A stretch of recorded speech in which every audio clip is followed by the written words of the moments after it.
Monday through Saturday, 9 a.m. to 3 p.m. I'm the DJ playing show tunes all day.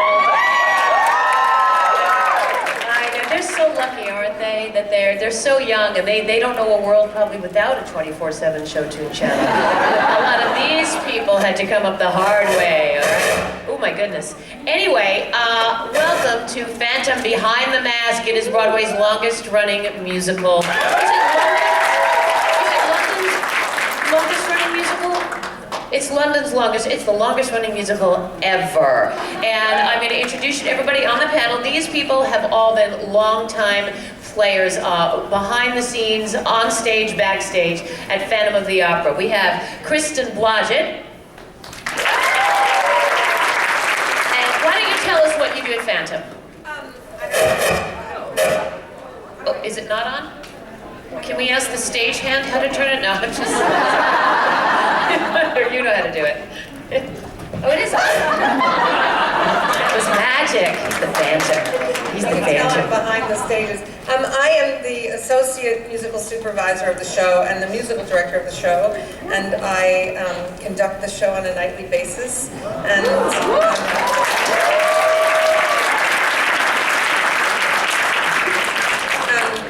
And I started out as the rehearsal pianist, pit pianist, and I get to sort of be in charge with my colleagues of making sure that the music stays within the lines that the composer has directed, you know, so that it's sort of consistent quality musically. And I'm involved in the casting of the show and the rehearsing of the show and conducting, so it's a great gig. Sit there with your mic because we're going to get some more questions. And then we have Sam Fleming. What do you do, Sam? After she casts them, I dress them. I'm an associate costume designer, and basically when anybody comes into the show, I have to get them all sorted out, get their shoes and their costumes and everything all sort of together and make sure they look gorgeous, because that's what you all come to see. That's right. And Bill Kasdan, looking very official. I'm a stagehand at Phantom. I've been there from the beginning, and it's been a pretty good gig. What does a stagehand do? What does a stagehand do? Do you have different varying degrees of responsibility amongst you? I'm on the prop crew, so on the prop crew. Basically, okay. We're interacting with the actors, we're moving things on and off stage. It's a busy show. It is a busy show. Sandra Joseph, you're a record breaker, right? I was Christine for about a decade of my life.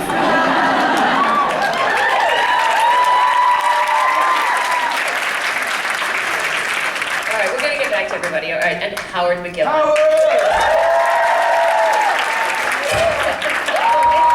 Wait, stop, don't. All right. Well, let's take down. I'm Howard. Okay. Hi, I'm Howard McGillin, and I played the Phantom for, over about a 10-year period. I was there.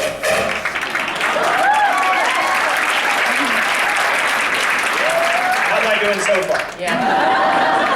All right, so, gosh, I don't know. I'm going to start with a general question, all right? It's been running for, how many years now? 26?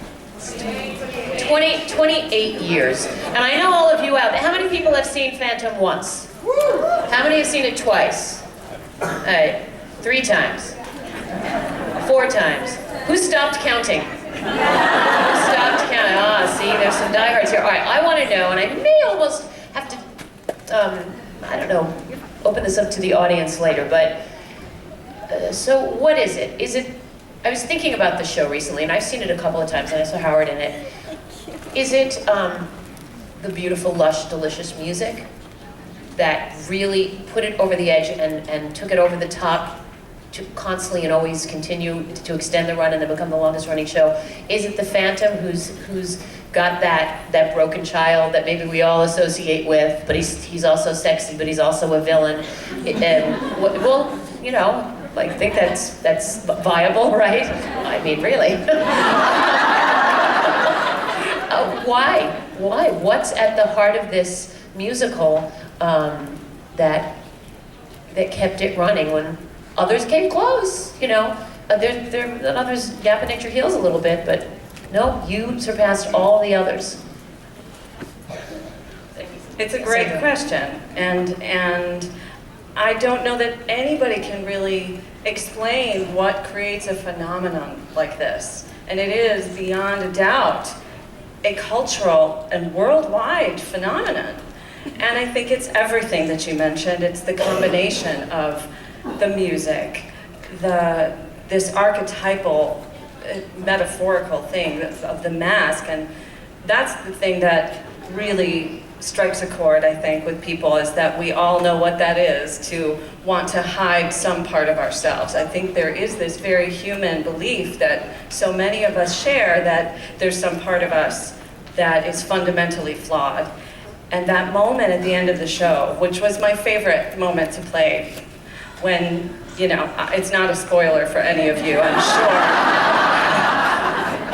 When she finally is able to see him without his mask and embrace him, that's the moment when there's not a dry eye in the house, because it's that transformation of that thing that we all really desire, to be seen for all of who we are and loved and accepted. So that's the part that I think really strikes a chord for people. But why the show has become the crazy wild phenomenon it has, boy, if we could bottle that formula. Howard, what do you think? Oh, well, You're the one who I is- couldn't say it better. I really think Sandra got it. It's all of those things and then something else that just, there's an alchemy that happens with a musical when it works, and no musical works like this show works. And it's just incredible. You said something that I found interesting, because I just had a little epiphany, an aha moment. When you said that we want to reveal ourselves and be seen as who we really are, and for someone to embrace us. But what's really interesting for me is, as you said that, and I think of Christine doing that, and I put myself in her place. It's also so liberating and powerful to be able to just see the flaws and say, I don't care. I just had this thought as you said that, I don't care about the flaws. If we could all get past everyone else's flaws, wouldn't it all just be an easier world to live in? And can I please add to that and just share something very personal? That is, you know, here I was given this privilege of playing that role night after night, more than 1,000 times, and it was such a gift to embody that unconditional acceptance and love. And yet, how easy it is to go home at the end of the night and not be able to hold that same space for myself. I think the real challenge for so many of us is to be able to see the person in the mirror and see those flaws and imperfections and what we perceive to be inadequacies in ourselves, and hold that space that Christine embodies and say, I see all of who you are, and you are worthy of love and acceptance. That, I think, is the real challenge for so many of us. I think we answered the question I asked right at the top. I think we figured it out, you guys. I don't know. Now, I want to go and talk to Kristen, because let's talk about the music. You know, a lesser score, maybe this beautiful story would not have been able to sustain itself. It's so lush and it's so stunning. And talk about the musical style and how you see audiences react to it. And also, if you would, just talk about the orchestra and some of the people that have been there for 28, well, I don't know, has anyone in the orchestra been there 28 years? Lots of people. Oh, wow. Yeah, lots of people have been there for 28 years. Yeah, we have an orchestra of 27, and I think perhaps 20 of them are originals, maybe. I should know, but yeah. I think that, you know, Andrew's music is so varied if you look through the decades of what he has written. And I think that, I mean, I like almost all of the things that he's done, but I think that this piece in particular hits a real cross section.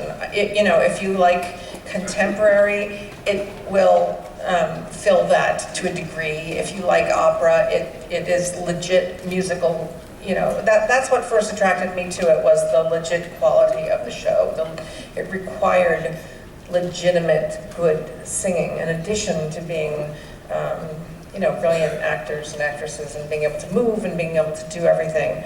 The orchestrations by David Cullen are just beautiful, and it requires that everyone in the orchestra plays a score that isn't just chucks, if you yeah, right. Although I have great affection for chucks, but this show is more like playing an opera or an operetta, and I would go back and just say with asking the question of what is the attraction. I have seen it in so many languages, and it seems to transcend language, which is, that we have a lot of people who don't speak English who come to it, and I think that the musical score, vibrational, the vibrations of it somehow transcend language, and so the love story and the story of everything that Sandra and Howard described is able to come to life and light through the score. I was just in Tokyo 2 weeks ago, and when I sang, we walked out on the stage to sing, Laura Osnes and I walked out on the stage to sing All I Ask of You, which I don't get to sing in the show, but I am not kidding you. We started out from the wing, and the orchestra started playing the opening chords of All I Ask of You, and the audience burst into applause. And it really is, this was a test of the universality of music and how it's a universal language. I've never seen anything like it. It's incredible. And I've sung a lot of different scores, a lot of different music over my long career. I'm an old man, but if I sing a concert somewhere and I don't sing the music of the night, the audience is actually angry at me. I've actually had people come up to me after, what's the matter with you? How dare you not sing that song? Did anybody see American Idol last week? A guy got up there with the guitar and did this awesome The Phantom of the Opera. Did you see it? Oh my God! It's sleepy again. It was awesome. He was like rocking out, and he was very viable and amazing. It took me a minute to go, that is the Phantom of the Opera. Good. All right. So Sam and Bill, you guys, what I learned when I went to see backstage to Phantom the first time is that it's a big theater, or is it? It's a big show, but that theater is smaller than you'd expect for the show that you get. And when I went to visit you, Howard, okay, they were starting to shut the lights off backstage. And you really literally, to get from one end of the stage to the other, are going upstairs, down the spiral staircases, crawling, lean to the left here, and duck, a lot of ducking. And if you look up, there's elephants hanging up there. They use every square inch of the space. And another thing that took up a lot of space, I would love to know from Sam, and Bill, you speak to this, the costumes. Everybody's a different size, and those are so expensive. They're so impossibly expensive, and they look it. But how many costumes do you have? Let's say for Colada, all right? Because those are some succulent, amazing, expensive, badass, bejeweled, heavy, hard to lift and to fix. Talk about that. Well, Carlotta's, the costume she starts to show in Hannibal is absolutely over the top. And we concentrate really hard on making sure that the first image you see of her is absolutely correct, because she sets the tone for the whole show. It's Victorian, over the top, over-decorated opera. And it's the biggest skirt on planet Earth because she has to fill the stage because she's out there all by herself with a shrunken head. And so until the rest of the company starts filing on, because of course they're all in the dark making a quick change, she also has to fill time. And that's actually the hardest quick change in the show, because every single person who was just on stage in the auction has gone running off into the dark to make the costume change. Actually, every time we do the show, like when we did it in Moscow, Artie's like, if we can make that change without stopping, I'm buying the entire company a drink. And of course, you never make it, because it's like 46 people flinging things around in the dark. But that's one of the hardest things. And of course, it appears very calm on stage, but backstage is pure chaos. But that costume sort of sets the tone for the whole show. I think the thing about Phantom that's, because every time somebody's new to the show, the first verse they hear on the telephone after their agent saying, you have this job as mine, saying, hi, I need to get you in for measurements. Because this show is not a t-shirt and blue jeans. It's not sneakers. It's like there's very form-fitting clothes, both for the men and the women. And they're a little hard to get used to if you're not used to that. And I'm sure Sandra can speak to that. Sandra, do you have to sit, do they really corset people? You know, I never understood why they actually corset people, because nobody sees the underwear, but oftentimes poor women have to wear these awful constricting things. Do you have to wear that? We did. It's an illusion, but yes. Yeah, it's no joke. There's a lot of steel in those clothes. And Christine is supposed to be a ballet dancer, and she is, thrust out there in the midst of real ballet dancers. So I always felt the pressure of trying to be thinner than my body naturally wants to be.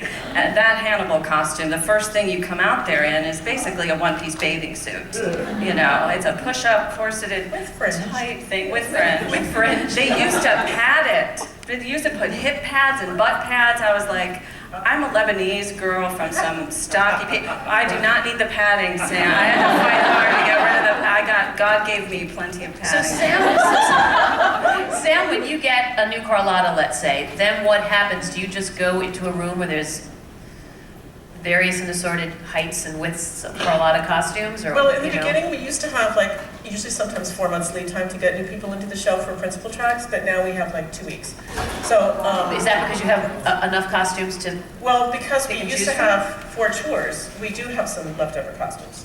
And usually, if I could just get my eyeballs on somebody, I can figure out what they're going to fit into. But I can also figure out almost instantly what we don't have, to put on them. So sometimes they have to wear some things that are a little bedraggled until we can get their new stuff ready. But how long a day do you put in when it comes to maintenance and stuff like that? Actors don't have to show up till half hour. You show up at what time when you have to get made up? About an hour before curtain. I start, yeah. Okay, so you have an extra half hour tacked on, but backstage, what's it? Well, actually, I don't do wardrobe. I just do the design part of it. Oh, okay. So my day can be 8 hours, it can be 12 hours, or it can be 20 minutes. Just depending on what the hell's going on, So let's talk to Bill now Yeah. about that elephant hanging up in the ceiling that I'm always petrified is going to fall on me. You have anything to do with that elephant? Basically, the old Broadway houses, they were built for painted backdrops and flat scenery. We have about 10 feet of wing space on one side of the stage and 14 feet on the other, and that's it. So when a big piece goes rolling off stage, it goes up in the air to get out of the way. We are probably more tightly choreographed off stage than we are on stage. When we have a new actor in to trail, it's like stand here, don't move until we tell you to move. When it's safe, we'll come get you. Have you ever had anybody who really just did, I did Forbidden Broadway for years, which was in a postage-sized standing backstage. And it's the same, you can't lift an elbow sometimes in certain theaters without screwing up somebody else's thing and change. And have you ever had anybody, because you have to be as adept and have as much poise backstage in certain shows as you do on stage, as you're saying. Have you ever had anybody who just wasn't conforming properly backstage? Dancers are usually the worst. What, dancers? My favorite story, though, of someone trailing in a show, going into a show, was someone who you do regularly in your impressions, whose name you'll figure out. She went into Victoria, and she was following, trailing, and they said, you stay here because the set's moving. This was during the matinee, and they said, you stay there, just sit on that bed, because the set had revolved around, and she was now backstage. And they came to get her for the next thing you got to get off because it's going to revolve around. And she was sitting there smoking a cigarette. They said, sorry, you can't do that. So sorry. All right. Why don't we talk about, Bill, talk about the perfect example of how they maximize the space in Phantom is the masquerade number. Explain how first of all, there's a huge staircase, right? And that staircase does not go up in the air after they're done, Well, right? in LA, they had enough room they just rolled it off stage. Here, we roll it up stage, a drop comes in, Madame Giry is downstage doing a scene, and we're busy folding it up, putting it on 2 5-ton chain motors, and raising it up along Because the it's wall. bleachers, right? It's like Basically, yeah. bleachers in a stadium or in a gymnasium or something. And then how do you make it? You also make the cast look bigger, don't you? Which? On the stairs in Phantom. Oh. That's the ultimate smoke and mirrors number, isn't it? Explain to everybody how that happens. You can all chime in if you want. I mean, the different. There's 18 fake people at the party. There's 18 fake people. I have a feeling some of you figured that out. You know, I didn't. I honestly, you know, I'm in the business, and I love it when I'm fooled. I love it. We have to find places to store those 18 people. Where do they go? Mostly up in the air. I'm telling you, it's really amazing up there. Also, you guys have been, a lot of you, you've been tenants in a building for 28 years. It's never moved, that show. And that's unusual. How do you do, you've got to do spring cleaning. Windows have to be washed. Dust bunnies have to be gotten at. People have been living in dressing rooms for a long time and accumulating stuff. Is there any rhyme or reason to how you just maintain the physical structure and keep it, you know, painted? It's absolute torture when it happens, but it happens twice a year. And there's this very firm schedule where they basically sort of say to the actors, like, your dressing room's going to be cleaned on Tuesday morning at 9 a.m., so get your stuff out, you know. And the wardrobe clears out the dressing room, they completely power wash it and whatever, and then put everything back in time for the evening show. What was the last show at the Majestic? 42nd Street. Wow, that's it's really amazing. How are we doing for time? We're good. We're good? Should I open it for questions? All right, Before the questions, Yeah. as far as the popularity of the show, I think we'd be remiss if we didn't mention Maria's sets and Harold Prince's staging. you know what, wait a minute, let's talk about Hell Prince, of course. I obviously meant to get to that.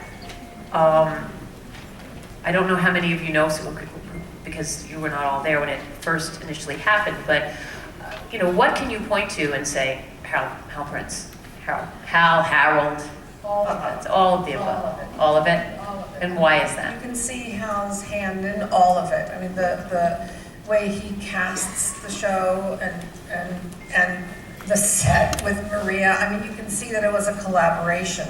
Hal is the greatest collaborator and the greatest leader, and he has this amazing ability to see pictures of what it should be in his head. And you know, some people might get frustrated because he'll say, walk over there, walk faster over there, you know, and it's like, well, why? Walk faster over there. I mean, he sees what it should be, and it's an evening of beautiful, beautiful pictures. I'll never forget the very first Porter Marksman, and he would come out with it wasn't the Porter Marksman, because that was Jeff. It was the guy who did the drinks in Masquerade, the flunky. And he had this chiseled face, and I thought, my God, and he doesn't speak a word in the show, but the face was so perfect, and Hal's just got this ability to do that, so I think everything is Hal. It's his genius, he's a genius, but he's also so stubborn, and I've seen him in I've worked with him in 3 different shows, and every time, I don't care how hard it is, I want that. And it's an amazing determination that he has. I don't care if it's impossible, do it. And that covers everything from sets to costumes to acting. I mean, when the Phantom crawls across the stage toward Christine, he drags himself all the way across the stage, and I remember him saying, is that difficult for you? Good. He said, I want you to suffer, I don't care. But he's right, because it's great. Well, I remember when I first saw the show, first 2 times I saw it, I had standing room. So I didn't see a lot of the Phantom at the beginning of the show because he's up there it's scary up there. I mean, do you have to have a sense of, I've always wondered, you know, auditioning for certain parts, if they like you and you read well and you sing well and you've got everything except an understanding of, or except you have one other thing, a fear of heights, or a fear of, I don't know, there's certain phobias, I'm sure. Do they go through all that with you when you're up for that role? When I was first hired, they said, so your first day of rehearsal is, on Tuesday, and you'll have a meeting with the stunt coordinator. And I said, what? Stunt coordinator? I saw the show. I don't remember, because I'd seen it when it first opened.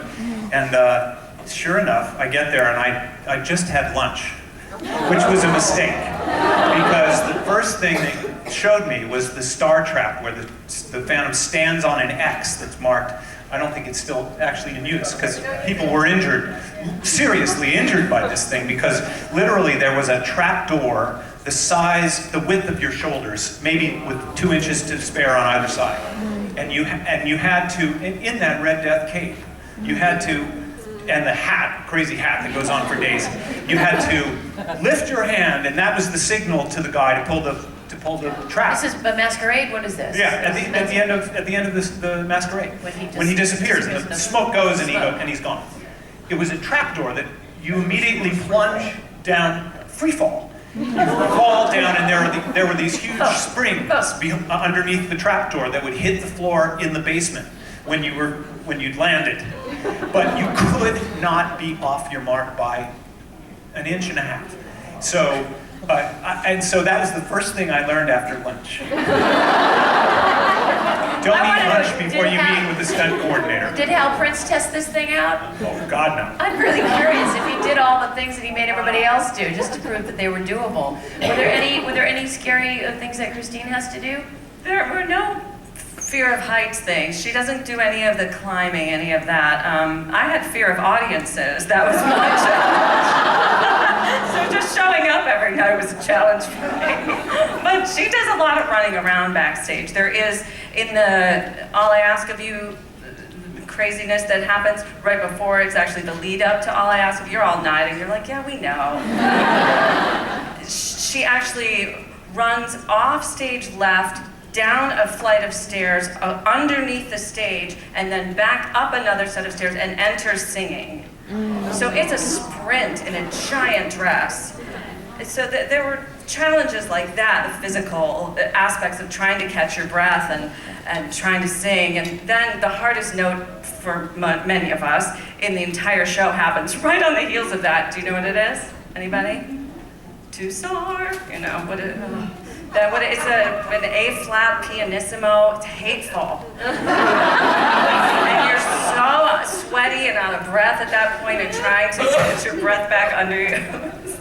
Are there, these shows run like clockwork, and they, you have everything at the ready. Like Bill, when something goes wrong, it's as if there's always a hot glue gun in somebody's back pocket in the wings, or there's always some way of fixing something. Have there been any particular gaffer's tape? Oh yeah. Is there more gaffer's tape than we'd like to believe, holding things The together? show is amazingly well maintained. I know people who have worked on other long-running shows where the costumes were really allowed to deteriorate, or the sets were kind of creaky. It's a lot of maintenance goes into this show. People come to see it, and it's really very much like it was 28 years ago. Do you have groupies? But do they show up in masks? We have fans with a PH. My favorite Phantom story was, little Ian, the 6-year-old, 7-year-old now, theater reviewer, he's a friend of mine, and he said to me, I saw Phantom of the Opera when he was 6, and he said, and I wore my Phantom mask in his tuxedo or a cape or something, and I said, really? Did you really? And then I said to him, you wore that to the theater? And he said, yes. And I said, if there was a little girl dressed up like Christine, would you have abducted her and taken her through the sewers? And he looked at me and he said, of course.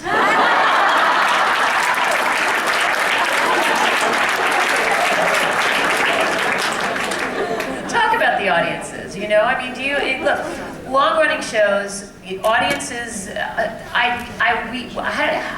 just explain. Do you always have great crowds that are, giving you ovations and so forth? Can you hear the crying in the audience? Can you hear the snoring in the audience? Like this weekend's going to be a tough weekend now. Are people going to be cold and edgy, or thrilled to be in a warm space that they got to? Damn it! There's a lot of dynamics dynamics to the different kinds of audiences you have and the way their energy affects your energy? Anybody? I could address it just from my position at the podium.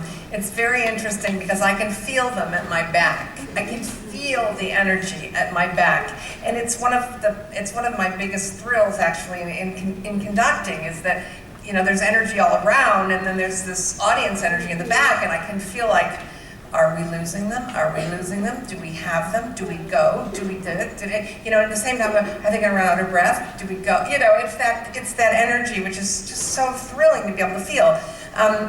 Sometimes, and I'll just digress for a second. Sometimes behind me, I will see a sudden light, and I'll look, and someone will have their phone out and be texting. And it breaks my heart because I see my colleagues on stage working so hard, and I'm sure that you all can feel it as well. It's like, really, they're going to give you their heart and soul, and you're going to sit. I mean, I can feel it in the front row. If it's behind farther than that, I don't have the eyes in the back of my head, but I can see it from here. And that's really an alarming thing that's happened over the course of the years, is that I think audiences are slightly different in that there's so much input with television and everything else that now there isn't sort of the reverence for the experience of going. So, do you know what I'm saying? Absolutely. I mean, Yeah. before cell phones, we didn't see this sea of blue and green out there, which you see now when the lights go down. It's, yeah, during quiet moments or something, you'll be in the middle of something, you'll see all these, you know, screens are lit up out there. It's a very strange phenomenon that I'm sure you've experienced in the audience too. You see, I hate it when I'm sitting in an audience and see it. So Tell what'd you say? Tell everybody just a little bit about the mask. I had no idea that your makeup and the mask was as complicated and as finessed as it is, and just. Yeah. Well, the great news is you forget that it's on once it's on, because it's a prosthetic piece that is first glued to your face. So you mean the scar? Yeah, all that's the kind of the deformed part of his face that you know, that's all glued on for an hour ahead of time. That's what takes most of the time, is the prosthetic and the wigs and stuff, because there are two wigs, you know, the alopecia wig and then the handsome matinee idol wig. What you call it? The alopecia wig. Yeah. So you know, when the mask gets torn off, the wig goes with it. You know, isn't that right? It's been a while since I did But it. isn't the mask really custom made or something? Yeah. Oh yeah. So there's and the ball cap, right? So the mask is as Sam can talk about it. It's fitted to the prosthetic, so you can't wear the mask unless you've got that whole prosthetic on, because it won't fit correctly. But once it's on, Yeah, I you was forget going to it's bring Howard's mask so he could put it on for everybody, but I realized it was pointless because it wouldn't fit. Wouldn't fit his face, but it has to fit over all the bumpy stuff. But you know, what you may not know is that it takes a long time to put it on, but it also takes time to take it off. He doesn't go, yeah, you know, like I'm Howard again, right? Do you enjoy that time where you're taking it off? Do you decompress and Yeah.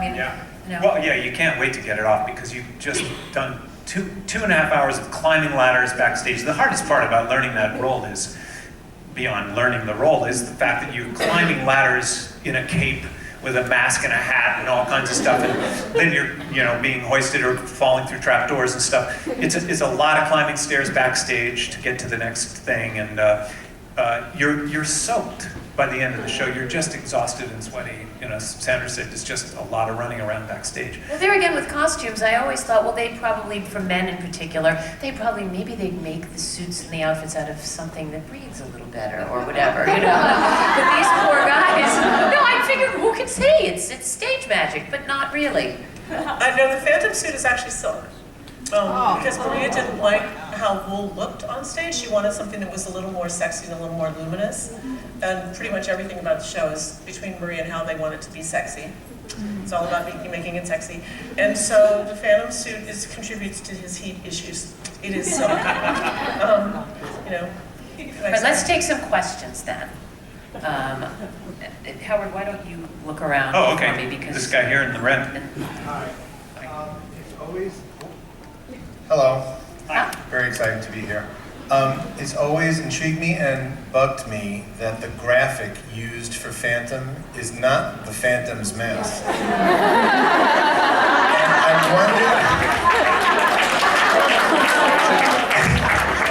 And I wondered if anyone knew how it was decided to use a full mask as opposed to the half mask. The logo was designed before the show was put on. When they started putting on the show, they found that Phantom can't see with both eyes covered. Phantom can't see, and I think they also felt that maybe you could see more expression on his face if you actually saw some of his actual face. No, I like the half mask. Yeah. I just don't understand why they never in 28 years have changed it. It's been working the way it is. It's actually, they didn't want to pay Maria for the use of her design. In perpetuity for all this print work.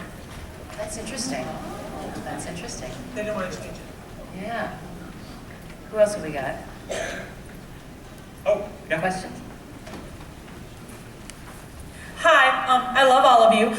This is a question mainly for Sandra, though.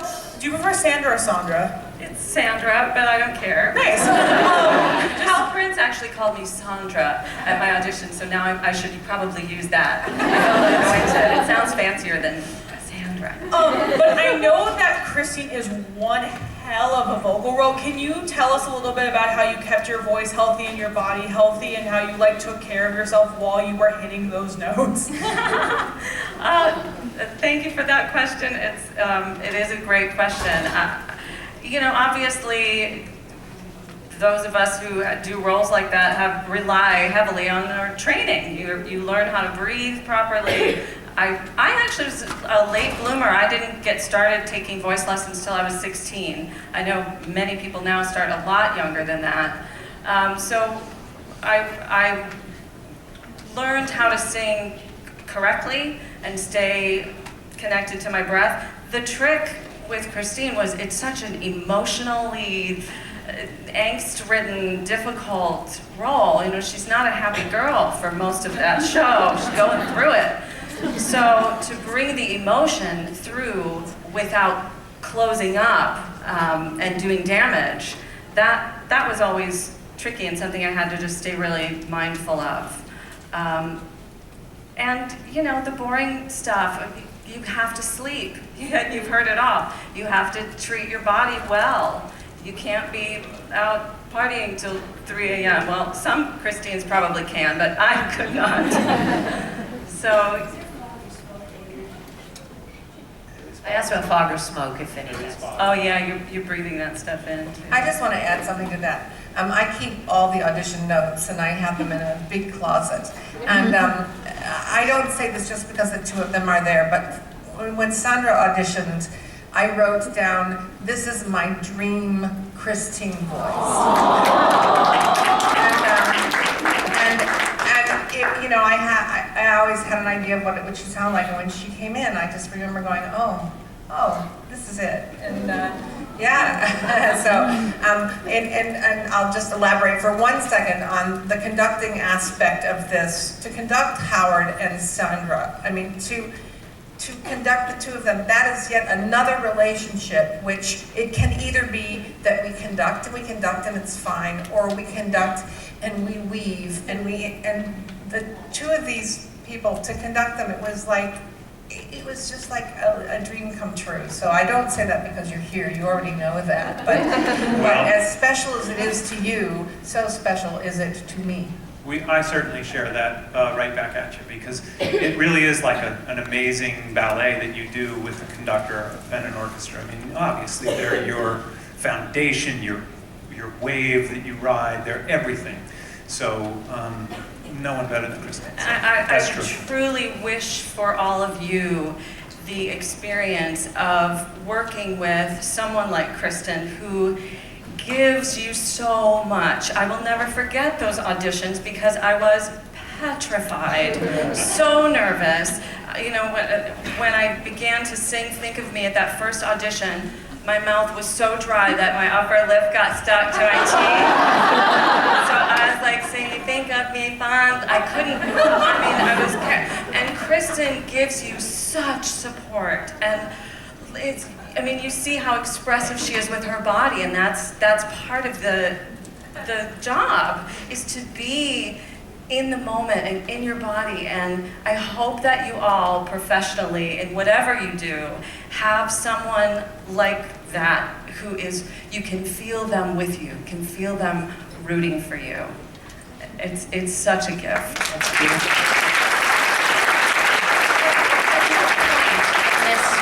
At what point, or was there even a point, because you are record breakers, you're in a record breaking show, you are remaking the mold, did you all realize, particularly the backstage people, or not the actors because you've come and gone, but oh, I can, I'm going to be here a while. I'm going to bring a toothbrush to the theater. I'm going to move some stuff in. I'm going to bring a long book to read between shows. This thing is actually not going anywhere. Did that click at all at some point? Year 2, year 5, year 12, year... We knew going in, it was like at least a 5-year run. And it's been a 5-year plan like every year since then. It's just never, we had a real tough time after 9/11, like a lot of shows. And we got through that, and it's an amazing thing. I will just speak personally to that question, and and I'd like to mention the challenge of long run-itis, which I'm sure you're very familiar with. You've done long runs. I never intended to stay as long as I did. I thought, well, maybe I'll get to do this for a year or 2, or maybe 3 years. And then 10 years later, and it really does become a challenge to keep it fresh, to stay. Well, you see, you probably figured you'd age. I did eventually. Thank you. Yes, exactly. She didn't age. Exactly I aged out. No, I aged. But I share the story now. What I do now is actually, I'm still very involved with my Phantom world. I do keynote speaking and workshops and stuff like that. But one of the questions I am often asked is, how do you show up night after night? Same songs, same scenes, and keep it fresh. And it has everything to do with you, really, truly. When I was in about my 8th year doing the show, I was really feeling that burnout and unsure of whether I could keep going. And I told a friend of mine how much I was struggling, and he said, let's meet for coffee next week. So the following week, I was sitting across from him in a coffee shop, and he gave me one of the most priceless gifts I've ever received. It was a purple box, and on top of the box, he had written the word perspective. Inside the box were clippings he had scoured the internet to find from people all over the world talking about what seeing Phantom meant to them. And I read these stories of how much that show has touched people's hearts. And it just gave me, I don't think there's anything more motivating than that, to say, there might be one person out there tonight who will see this for the one and only time. And it might be my 927th show, but how do I want to show up for that opportunity, for that one person? And I think that's what motivates us more than anything is love. And well, I think we have to end on that note.